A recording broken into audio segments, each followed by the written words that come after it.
Yeah, so my name is Rocio Perez. I'm born and raised here in San Francisco. Um, a little bit about myself, I work in education. I've been working in education for the last 13 years in various capacities. Recently graduated and will be starting an actual, going into my career path as counseling or within that realm of work at the high school level. So I work with a lot of different mediums. More recently, I've been working with more of the photography aspect, but I do a lot of painting. I also create merch and clothing. But like I said, I've been honing in a lot more on photography and focusing mainly on film as well as digital. A lot of my work is just really, I'm inspired by everything around me, where I grew up, who I've been around. I've been blessed to be around a lot of diverse individuals growing up. So culture to me resonates a lot, and being able to show a nostalgic feeling of San Francisco or of old Frisco is what I would say is something that I really like to capture when I do photography. I don't do a lot of the posing or the portrait shooting. It's not that I don't like it, I don't know it too well, but a lot of my style is just very in the essence of what individuals are doing to capture that very moment and kind of story tell a little bit.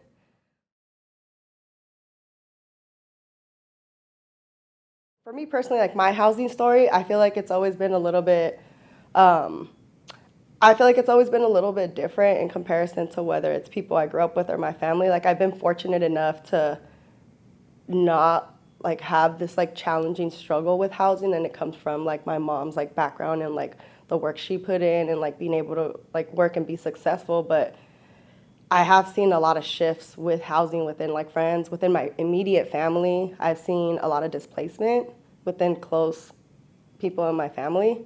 Um, I think it's changed a lot over the years, and it's gotten a lot more survival of the fittest is what I would kind of say. And it's kind of hard to it's hard to navigate it. Even me, if I wasn't in the situation, so I do live in a home right now, it's my family's home, but I rent to them. I'm not paying market value. I have friends that live with me, and my mom was like, I'm not gonna charge you guys market value. I wanna make it fair because it's crazy out there. So she's like, as long as the mortgage is being paid, I'll charge you guys the cheapest rent. So I'm very appreciative of that, and likewise with the individuals I chose to move in with me as well. Yeah, so for me personally, I always say if I wasn't in the situation I was in, I wouldn't be able to do a lot of things. For example, completing my schooling. I would no way be able to afford living in San Francisco and attending the university I attended. That would be completely out of reach. Even then, I'm in debt right now. I paid it myself, but given the circumstances and the situations that are laid out, but I feel affordable, it's also, it comes down to the big gap. There's gaps, with income. The numbers are crazy, what you have to be making in San Francisco to afford, to be known as the median is at, it's so mind blowing to me. And like I said, I work in education. So a lot of families that I work with are more marginalized communities, low income. And I see multiple families living in one or two bedrooms. And it's not that they're not working, they're all busting their asses, but it's just very challenging to be meet what that minimum is. And I feel the average salary here to be successful and actually pay rent, you have to be making at least over 85 to 100K. So it's hard when people are making minimum wage, making 50K a year, and it's not that they're not doing anything, it's just really hard to do it out here. That also goes with family, close friends. I've had a lot of friends that have been displaced over the years, continuously. Just in the last, I would say last 10 years, close friends of mine have had to move out because they're redoing the whole property. They're gonna facelift it, even though they've been there 15, 18 years, they're gonna flip it to charge more, and they can't afford that. So then they kind of move to the next best place for them. Yeah, I think having more affordable housing is beneficial for our community in the city, but I think we also have to think of there are a lot of housing opportunities right now, but is it accessible to everybody? There's a lot of spaces that are empty. There's a lot of building going on, but it's is it being filled in? Like I said, I grew up in the Excelsior, and right now, right by me off of Ocean, there's 3 different properties going up. There's about to be almost 275 units. And my question is oh, that's cool because it's a very residential, family-oriented neighborhood still. but like, are these individuals going to be able to afford what's like being placed there? And I know there's like a balance of like percentage of this goes to like affordable housing, and then it kind of hits like this certain like median that you have to make, and it's just like what kind of happens like in between that.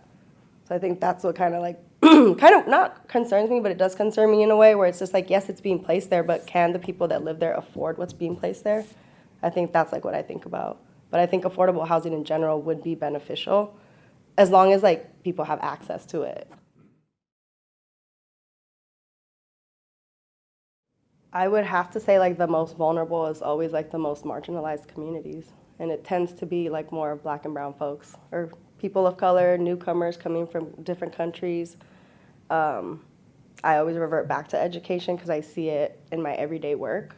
Um, Marginalized communities definitely get pushed to the side, and you can kind of notice it when you map out San Francisco and you see what they have access to. Like, for example, like if we look at the Bayview, like Hunters Point, like that's like kind of pushed to the skirts. You don't really have many grocery stores around there. So it's like lack of access to transportation. Like you have transportation, but it's like you don't have BART nearby. A lot of the schools aren't there, so everyone commuting has to commute at least an hour. So yeah, I would definitely say like the more marginalized communities in San Francisco. I've worked with students that might not be getting the best sleep, or they're like, they have a home and they have a roof over their head and like they're doing well, they have food on their table, but it's like, it's noisy, there's a lot of people that they're living with, or they have more family that's coming in and they want to be able to support and get them started. So it kind of impacts like just like your everyday routine of like essential things you need, like getting good sleep, like waking up on time, getting your homework done, like those are all things that you need to kind of keep going.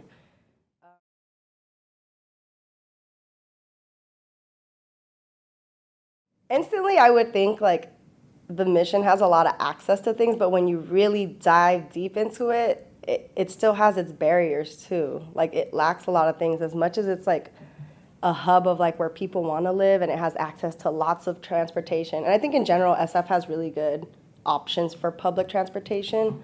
But then when you start to like dive into like what's also around, like is there parks around? Are there like grocery stores? How many grocery stores are around the area? Schools. I feel like Noe Valley always comes to mind. I feel like it's a quaint neighborhood, like close to everything, like in the mix, but still to the side. And it's like it has a lot of resources available around them. Public transportation, there's several schools. Um, even where I live, I feel like the Excelsior, the Outer Mission still has a lot to it, and it's still like a very homey feel and very residential. It has several families, several schools in the area from like pre-K all the way through high school. Um, yeah, so those are two like neighborhoods that come to mind that do have a lot of, like Noe Valley definitely has a lot of access to a lot.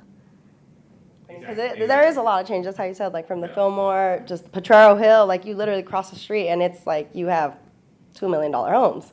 And it's just like you also have like, the projects are still there. So it's just like, how the heck do you find a balance in that? Um, I don't know, it's interesting because I feel like there still are, like, it's not to say that the Sunset isn't like a marginalized community in itself either. But it's interesting that like everything is like built on one side of the city and not the other. And then I started to think, like, I was like, you don't see housing being built in the marina, affordable housing. I'm sure there would be a petition if anybody dared to build affordable housing in that neighborhood because it would drop, like, the rates of their value of their homes. I don't know, I feel like there's, like, I always say that there's two sides to the story. There can be a lot of pros to it, and then it also comes with a lot of backlash as well, just like anything. But at the end of the day, I feel like being able to build, it's also, like, people want to be in certain parts of the city. Like, right now, like, if you were to build on this side, like how it's continuously happening, you have a lot of like families that send their kids to certain schools. Or you kind of have people that finesse the system. They're like, well, I'm going to live here, but my kid's going to go completely on the opposite side of the city to go to school to get a better education. So I feel like there really are a lot of pros and cons to that. I would instantly think of translation, because you don't know who's really going to move in. I feel like you can have all the resources in the world, and if people can have access to it, but if they don't know how to navigate it, it kind of just sits there, which happens a lot, I feel like, in San Francisco too. Like if you don't speak the language and you don't understand, like even if it's like you speak English, you might not understand like the way things are written. It's confusing and it's intimidating. So I feel like being able to have like language support and access to that. I feel like community centers, outdoor recs, I feel like grocery stores, just access to a lot of like your essential needs. I always think of like students just because of the work that I do. So it could be schools, it could be like actual outdoor things for them to do, like access to like, I don't know, like bowling alleys, or like just things to do, like to keep you busy, that it's not just like you got to figure out what you're going to do on your own. Yeah, it can vary. I feel like community centers can stem with like a lot of different things, and it can grow into like leadership. Like usually like people that have access to community centers that they feel connected to, they'll usually go to them for support. So that kind of builds on its own. So I think like all those things are like essential within certain communities in San Francisco. Or if I were to build like my own community, I feel like just a lot of those things that revolve around education and being able to like help those around you so that you can be able to move forward. I know I had mentioned earlier, I feel like resources is really important, but being able to also provide like additional help to those resources. Like, what do I do with these resources that are available to me? Like, how can I use that? Because sometimes there's people that have no idea, like with certain housing that happens, that they can even afford to live there. They see it's a new building, a new structure, it looks real nice, and instantly you think money. And then some people don't know that there might be access to affordable housing there, so then they don't even bother. So it's kind of having to wheel in you have to go to certain communities. You can't just assume everyone knows what's there. So it's like you got to go to the individuals that actually live there and offer them like, hey, like there's this available. That's where like language barriers, like if you want to talk to someone, like there's these phone numbers that you can access for like specific languages. So I think that's like a big thing too. Like we have so many different types of people that live in San Francisco. It's like it's a melting pot, or at least it was for the longest, and it still is, but it's such a melting pot of so many different cultures. So it comes with so many different languages. What makes the Excelsior where I grew up what it is, and like for me, like the first few things that come to mind is like it's generational. Like my grandparents didn't initially, when they moved here, they didn't live there. They lived in the Intermission, but then they finally decided to settle down in the Excelsior, which their house is still there that my family lives at. And then my mom was able to buy in that area, and I'm still in that same neighborhood, and like it feels good to be back like where your roots are planted. Like you like that, and it's just like it's such a still like a family neighborhood. Like it's still very residential. You see mom and pop shops, and when I say mom and pop shops, like shops that have been there since like the 60s that are still at it, like Central Drugstore right on the corner of Mission and Excelsior. Like that's been around for years, and people still go there. Like there's, even if it's younger or older folks that go there, like they're still going there to support the business, to make sure that it's still thriving and it's still going. Yes, it's nice to see like new businesses come in, but you want new businesses to come in with the right intention. You want them, like, for example, I will like promote like Excelsior Coffee. Like they came in with the right intentions, made this very cute, aesthetically pleasing like coffee shop that there's several like little coffee shops which are still people go to, but they're still catering to the neighborhood. They throw community events, family events, so they throw things for the community. So it's not like they're coming to take over and remove something, they want to add to it. So like businesses like that I think are very beneficial. And then just speaking of different properties and like stuff around there, like the Ocean and Mission Walgreens has been closed for a little bit, and I always wonder like, well, what are they gonna put there? Like it's such a family-oriented neighborhood, like the Excelsior, the Outer Mission. You even get people like that live like Portola, because it's just right over the hill. Like you got the Bayview over the hill as well. And I always wonder, and I joke around, I'm like, they should put like either like a small bowling alley or like something that students have access to, because yes, we have parks and the skate parks, but we don't have anything else. And back in the day, the Granada Theater was like a movie theater there. So it's like, why can't they bring in things that families can access? And then when it comes to like traditions and different things, it's like so with my photography, I shoot a lot in the lowrider scene. And like for me, when I think of like growing up, I think of like going with my sister and my niece, like taking our chairs, like our lawn chairs, up to Mission Street, when the lowriders would be at Cow Palace for their big car show, and they would just cruise down Mission, and we would just sit there and just watch it. The cars cruise by, and it's all these families sitting there with food in their lawn chairs too, and just watching all that happen. So I could think of a bunch of things like that just growing up. I also like met all my closest friends in the neighborhood. Like once I went to school and started taking public transportation, you start to see who lives in your area, like when you're getting off at the same bus stops and you're like, oh, like you guys live right here? That's how I realized I lived so close, like 2 blocks away from like multiple friends in high school. So there's like a lot that I'm like tied into in the Excelsior, and it's like for me those are like my roots, because I think of like just like growing up and like all the fun things that have happened, and just like all the people you interact with, like just growing up, honestly.